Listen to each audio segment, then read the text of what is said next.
ഞാൻ എന്റെ ഉത്തരവാദിത്തം എന്താണെന്ന് നിങ്ങൾ പറഞ്ഞു തരും. എം പിക്ക് വല്ല എക്സിക്യൂട്ടീവ് അതോറിറ്റി ഉണ്ടോ? ഞാൻ വന്നില്ല. ഞാൻ ഉടനെ ഇടപെട്ടു, ആൾക്കാരെ വിളിച്ചു, ഞാൻ പോസ്റ്റ് ഇട്ടു. കേരളക്കര ഒന്നടങ്കം ചർച്ച ചെയ്ത ഏറെ ദുഃഖകരമായ ഒരു വാർത്തയായിരുന്നു ആമയിഴഞ്ചാന്തോട് അപകടം സംഭവിച്ചതിന് ശേഷം ഇനിയൊരു അപകടം ഉണ്ടാവാതിരിക്കാനുള്ള പല തീരുമാനങ്ങളും സർക്കാരിന്റെ ഭാഗത്തുനിന്ന് ഉണ്ടായിരുന്നു. ശുചീകരണ തൊഴിലാളിയുടെ മരണത്തിന് കാരണമായ ആമയിഴഞ്ചാന്തോട് വൃത്തിയാക്കുന്നത് സംബന്ധിച്ച് മുഖ്യമന്ത്രി പിണറായി വിജയന്റെ അധ്യക്ഷതയിൽ യോഗം ചേരുകയും യോഗത്തിൽ തോട് വൃത്തിയാക്കാൻ തീരുമാനമെടുക്കുകയും ഒക്കെ ചെയ്തിരുന്നു. തമ്പാനൂർ റെയിൽവേ സ്റ്റേഷനിലൂടെ ഒഴുകുന്ന 130 മീറ്റർ ടണൽ ശുചീകരിക്കണമെന്ന് റെയിൽവേയോട് മുഖ്യമന്ത്രി ആവശ്യപ്പെടുകയും ചെയ്തിരുന്നു. അതേസമയം ആമയിഴഞ്ചാന്തോട് അപകടത്തിന് പിന്നാലെ സ്ഥലത്ത് എത്താതിരുന്ന ശശി തരൂരിനെതിരെ വ്യാപകമായ വിമർശനമായിരുന്നു ഉയർന്നത്. സ്വന്തം മണ്ഡലത്തിൽ ഇത്രയും വലിയ സംഭവം ഉണ്ടായിട്ടും എം പി സ്ഥലത്തെത്തിയിട്ടില്ല. എന്താണ് സ്ഥലത്ത് നടക്കുന്നത് എന്ന് എം പി അന്വേഷിച്ചത് പോലുമില്ല എന്നായിരുന്നു വിമർശനം. മാധ്യമങ്ങൾ ഉൾപ്പെടെ തരൂരിന്റെ അഭാവം വാർത്തയാക്കുകയും ചെയ്തിരുന്നു. എന്നാൽ തിരുവനന്തപുരത്തിന്റെ എം പി ആമയിഴഞ്ചാന്തോട് അപകടത്തിൽ വിചിത്ര പരാമർശമാണ് നടത്തിയിരിക്കുന്നത്. ആമയിഴഞ്ചാന്തോട് അപകടം ഉണ്ടായപ്പോൾ ഫേസ്ബുക്കിൽ പോസ്റ്റ് ഇട്ടിരുന്നു എന്നാണ് തിരുവനന്തപുരം എം പിയും കോൺഗ്രസ് നേതാവുമായ ശശി തരൂർ പറഞ്ഞത്. വിമർശനങ്ങൾക്ക് മറുപടിയായിട്ടായിരുന്നു അദ്ദേഹത്തിന്റെ പ്രതികരണം.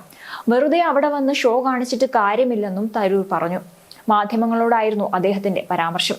അല്ല, ഞാൻ മനസ്സിലാക്കിയിരിക്കുന്നത്, അത് ഞാൻ അതിന്റെ ഫാക്ട്സ് ചെക്ക് ചെയ്ത ശേഷമാണ് പറയുന്നത്, 12 കിലോമീറ്ററിന്റെ തോടിൽ 117 മീറ്റർ മാത്രമാണ് റെയിൽവേ ലാൻഡിന് കീഴിൽ പോകുന്നത്. ആ 117 മീറ്ററിന്റെ ഒരു ഭാഗമായിട്ട് അവർക്ക് ഉത്തരവാദിത്തമുണ്ടെന്നൊരു സംശയമില്ല. അതിന്റെ അർത്ഥം, അഥവാ 12 കിലോമീറ്ററിന് വേണ്ടി 100 രൂപ ചെലവാക്കിയിട്ടുണ്ടെങ്കിൽ അതനുസരിച്ചിട്ട് 117 പിന്നെ ₹17 പോലെ അവർ കൊടുക്കേണ്ടി വരും. അവരുടെ ഒരു ഭാഗമുണ്ട് ഇതിൽ. പക്ഷേ പ്രൊപ്പോർഷനായിട്ടാണ് നമുക്ക് കാണേണ്ടി വരും. ഭൂരിപക്ഷം ഇതിന്റെ ഉത്തരവാദിത്തം കോർപ്പറേഷൻ തന്നെയാണെന്ന് ഒരു സംശയവുമില്ല. റെയിൽവേ ലാൻഡ് കീഴിൽ പോകുന്നതിന് റെയിൽവേയുടെ ഉത്തരവാദിത്തം എടുക്കണം. അതിനുവേണ്ടി ഞാൻ ഡൽഹിയിൽ വാദിക്കാൻ തയ്യാറാണ്.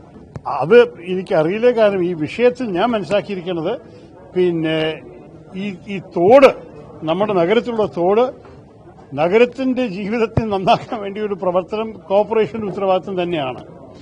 അതിൽ ഒരു ഭാഗത്തിൽ അവർക്ക് ഇടപെടാൻ സാധിച്ചിട്ടില്ല. ആ ഭാഗത്തിന് ഉത്തരവാദിത്തം മാത്രമേ റെയിൽവേസിനുള്ളൂ. പക്ഷെ നിങ്ങൾക്കറിയാൻ പറ്റും, തോടിന് ക്ലീൻ ചെയ്യുമ്പോൾ ഒരു ഭാഗം മാത്രം ക്ലീൻ ചെയ്താൽ വല്ല ഗുണമുണ്ടോ? അതിങ്ങനെ അറിഞ്ഞുകൊണ്ട് വരില്ലേ? അതുകൊണ്ട് അവർക്ക് അവരുടെ ഭാഗത്തിന് വേണ്ടിയുള്ള പൂർണ്ണ ഉത്തരവാദിത്തം ഉണ്ടെങ്കിലും ഈ ബാക്കി 12 കിലോമീറ്ററിനെ വൃത്തിയാക്കാനുള്ള ഉത്തരവാദിത്തം നമ്മുടെ നഗരസഭയുടെ തന്നെയാണെന്നൊരു സംശയം. ഞാൻ എന്റെ ഉത്തരവാദിത്തം എന്താണെന്ന് നിങ്ങൾ പറഞ്ഞു തരും. എം പിക്ക് വല്ല എക്സിക്യൂട്ടീവ് അതോറിറ്റി ഉണ്ടോ? ഞാൻ വയനാട്ടിലായിരുന്നു, ഇവിടെ ആയിരുന്നില്ല. സത്യം തന്നെയാണ്. എനിക്ക് തിരിച്ച് ഇത് ഇങ്ങനൊരു ട്രാജഡി സംഭവിക്കുന്ന ആരും വിചാരിച്ചില്ല. സംഭവിച്ചപ്പോൾ വരാനുള്ള സമയമുണ്ട്. അതിന്റെ അടുത്ത ദിവസം KPCCന്റെ മീറ്റിംഗുമായിരുന്നു. ഞാൻ വന്നില്ല. ഞാൻ ഉടനെ ഇടപെട്ടു, ആൾക്കാരെ വിളിച്ചു, ഞാൻ പോസ്റ്റ് ഇട്ടു 2 തവണ. ഒന്ന് ആദ്യ ദിവസം, ഒന്ന് രണ്ടാമത്തെ ദിവസം അതിന്റെ ബോഡി കിട്ടിയ ശേഷം. അതിനെക്കാട്ടി ചെയ്യാൻ ഒരു എം പിക്ക് ഒരു അവകാശവുമില്ല ഇതിന്.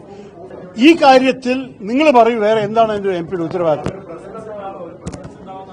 എന്ത് ചെയ്യാന് അവിടെ വന്ന് നിന്നിട്ട്, അല്ല, നിങ്ങൾ പറഞ്ഞു എന്ത് ചെയ്യാനാണ് നിങ്ങൾ പ്രശ്നം ആഗ്രഹിക്കുന്നത്? ഞാനിവിടെ ഉണ്ടെങ്കിൽ ഉറപ്പമായിട്ടുണ്ടായിട്ടുണ്ടാവും. അല്ലാതെ എല്ലാ 365 ദിവസം കൂടി ഉണ്ടാവാൻ സാധ്യതയില്ല. നമുക്ക് ഓരോരോ ആവശ്യങ്ങൾ ഉണ്ടാവും. ഞാൻ ഉണ്ടായിരുന്നില്ല, അത് സമ്മതിച്ചു. അഥവാ ഞാൻ അവിടെ ഉണ്ടെങ്കിൽ ഞാൻ പോയിട്ടുണ്ടാവും. പക്ഷേ എനിക്ക് പോയാൽ കൂടി ഒരു ഉത്തരവാദിത്തമോ അതോറിറ്റിയോ അവകാശമോ ഒന്നുമില്ല. എം പിയുടെ എക്സിക്യൂട്ടീവ് അതോറിറ്റി എന്താണ് നിങ്ങൾ എന്നെ ചൂണ്ടിക്കാണിക്കും. എന്നെ ട്രോൾ ചെയ്യാൻ പലരും നിൽക്കുന്നതെന്ന് എനിക്കറിയാം. എനിക്കൊരു പ്രശ്നമില്ല, ഞാൻ അതൊക്കെ കേൾക്കാൻ തയ്യാറാണ്. പക്ഷേ എന്റെ ഏത് ഉത്തരവാദിത്തമോ ഏത് അവകാശവും ഞാൻ പൂർത്തിയായിട്ട് എന്നെ റെസ്പോൺസിബിലിറ്റിയോട് ചെയ്യാൻ തയ്യാറായ ഒരു വ്യക്തിയാണ് ഞാൻ. ഇതില് എനിക്ക് അൺഫോർച്ചുനേറ്റ്ലി ഒരു അവകാശമില്ല. ഞാൻ ഈ മാലിന്യ പ്രശ്നത്തിൽ 2013 തന്നെ ഇവിടുത്തെ നാടിന്റെ ഈ നഗരത്തിന്റെ ബുദ്ധിമുട്ട് കണ്ടിട്ട് ഞാൻ എന്റെ വ്യക്തിബന്ധം ഉപയോഗിച്ചിട്ട് ആ കാലത്ത് ഏർബൻ ഡെവലപ്മെന്റ് മിനിസ്റ്ററായ കമൽനാഥിനെ കണ്ടിട്ട് 3 കോടി രൂപ വെറും മാലിന്യ പ്രശ്നങ്ങൾ തിരുവനന്തപുരത്ത് വേണ്ടി മാത്രം കൊണ്ടുവന്നു. അത് ശരിക്ക് സ്റ്റേറ്റ് ഗവൺമെന്റ് റിക്വസ്റ്റ് ഇല്ലാണ്ട് ചെയ്തതാണ്. അത് പിന്നെ ഇതൊരു കാര്യം ഏർബൻ ഡെവലപ്മെന്റ് മിനിസ്റ്ററിന്റെ പ്രോഗറ്റീവ് ഉണ്ടായിട്ട് അദ്ദേഹം ചെയ്തു തന്നതാണ്. ആ 3 കോടി രൂപ തന്ന ശേഷം ഇവർ ഒരു പൈസ ചെലവാക്കിയില്ല. ആ ഫണ്ട് ലാപ്സായി പോയി. ഇതൊക്കെയാണ് എന്റെ അനുഭവം. അവര് പറയണു നിങ്ങളുടെ വിഷയമല്ല, ഞങ്ങളാണ്, കോർപ്പറേഷന്റെയാണ്. മാലിന്യ പരിഹാരം എം പിയുടെ ജോലിയല്ല, ഞങ്ങൾ ചെയ്തോളും. അപ്പോൾ ഒരു പൈസ ചെലവാക്കിയില്ല. ലാപ്സ് ആ സമയത്ത് തന്നെ 2013-14 ഇതിനെ പ്രഖ്യാപിച്ചതാണ്. അതുപോലെ തന്നെ ബാഴ്സലോണ പദ്ധതി, ഞാൻ പോയി ബാഴ്സലോണക്കാരെ കണ്ട് അവിടുത്തെ നഗരസഭ, അവിടുത്തെ മേയറെയും സ്വാധീനിച്ചിട്ട് അവിടുന്ന് ഒരു റെസൊല്യൂഷൻ പാസാക്കി. നമ്മളെ സഹായിക്കാൻ എല്ലാ താല്പര്യമുണ്ട്. അവർ ഡയറക്ടർ ഓഫ് ഇന്റർനാഷണൽ റിലേഷൻസ് വന്നു, ഇവിടെ ആൾക്കാരെ കണ്ടു, മേയറെ കണ്ടു, ഇവിടുത്തെ ഉദ്യോഗസ്ഥന്മാരെ കണ്ടു, സംസാരിച്ചു. ഇതൊക്കെ ബാഴ്സലോണ നമുക്ക് വേണ്ടി ചെയ്തു തരാൻ തയ്യാറാണെന്ന് പറഞ്ഞു. ആകെ ഇവിടുത്തെ മേയറിന് ചെയ്യാൻ ആവശ്യമുണ്ടായിരുന്നു വെറും ആ ഒരേ റെസൊല്യൂഷൻ ഇവിടെ സ്വീകരിക്കുക മാത്രമായിരുന്നു. അവരുടെ സങ്കുചിത രാഷ്ട്രീയ താല്പര്യങ്ങളുടെ കാരണം അതും കൂടി ചെയ്തില്ല. അപ്പൊ എനിക്കൊരു പാഠം പറഞ്ഞു, എം പിക്ക് ഇതിൽ അവകാശമില്ല, നിങ്ങൾ എന്ത് ചെയ്താലും അവർ നിങ്ങളെ തടുക്കും. അപ്പോ എന്റെ അഭിപ്രായത്തിൽ നിങ്ങൾ ചൂണ്ടിക്കാണിക്കും, ഞാൻ ഇവിടെ വന്നിട്ട് എന്താ ചെയ്യേണ്ടത്? ഞാൻ വെറുതെ വന്നിട്ട് നാടകം കാണിക്കാൻ വിശ്വസിക്കുന്ന ഒരു രാഷ്ട്രീയക്കാരനല്ല. എനിക്കും അവിടെ വന്നിട്ട് നിങ്ങൾ എല്ലാവരും മുമ്പിൽ നിന്നിട്ട് പല കാര്യങ്ങൾ പറയാം. പക്ഷെ അതുകൊണ്ട് വല്ല ഈ മനുഷ്യന്റെ ജീവിതം രക്ഷപ്പെട്ടിട്ടുണ്ടാവുമോ? ഇല്ല, അതവർ പിൻവലിച്ചു എന്നാണ് ഞാൻ മനസ്സിലാക്കിയിരിക്കുന്നത്.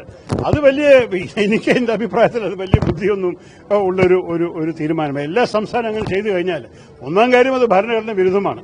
കോൺസ്റ്റിറ്റ്യൂഷൻ പ്രകാരം എഴുതിയിരിക്കുന്നത് every citizen of India has the right to live and work and travel freely in any part of India.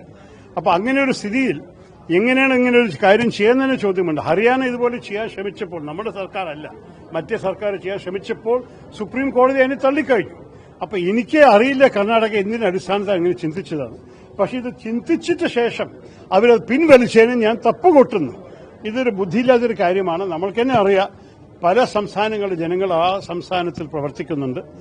അവരിങ്ങനെ ഒരു ലോ പാസ്സാക്കിയാൽ കൂടി അതിന് നഷ്ടം അവർക്ക് തന്നെ ഉണ്ടാവുള്ളൂ. കാരണം ചാടി നിൽക്കാൻ തയ്യാറാണ് തൊട്ടടുത്ത് തമിഴ്നാട്, നമ്മുടെ സ്വന്തം കേരളം കൂടി പറയും കർണാടകയിൽ ജോലി എടുക്കേണ്ട, ഞങ്ങളുടെ അടുത്ത് വരും, ഞങ്ങൾ നിങ്ങളെ സ്വീകരിക്കാമെന്ന് പറയും. പക്ഷെ ഞങ്ങൾക്ക് മലയാളികൾ നല്ലപോലെ ഉണ്ട് ജോലി തെരഞ്ഞിട്ട്, അവരൊക്കെ ബാംഗ്ലൂരിൽ പോയിട്ടും കൂടിയുണ്ട്. അപ്പൊ എനിക്കറിയില്ല ഇത് ആരുടെ ബുദ്ധിയായിരുന്നു. ഇത് എന്തായാലും അവർ പിൻവലിച്ചത് നല്ല കാര്യം.